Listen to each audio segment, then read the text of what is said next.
ఈరోజైతే ఇంట్లో ఏం వంట అయితే చేయలేదండి. ఓన్లీ రైస్ పెట్టుకున్నాము.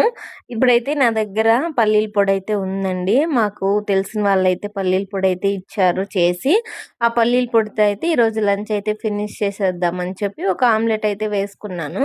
ఆమ్లెట్ వేసుకొని 2 టీ స్పూన్ల పల్లీల పొడి, అట్లే 2 టీ స్పూన్ల ఆయిల్ అయితే వేసుకున్నాను. ఆయిల్ అయితే పీనట్స్ ఆయిల్ అండి. అంటే వేరుశనగపప్పు ఆయిలు.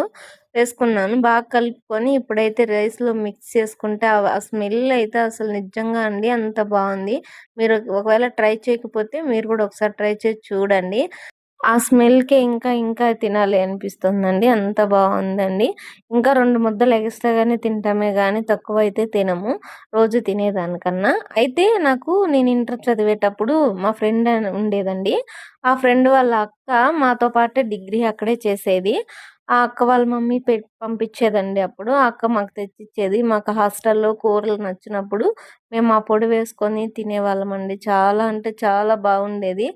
అవును. మీలో ఎంతమంది చిన్నప్పుడు హాస్టల్‌లో చదివిన వాళ్ళున్నారో కామెంట్ అయితే చేసేయండి నాకు. నేనైతే చిన్నప్పటి నుంచి హాస్టల్‌లోనే ఉన్నానండి.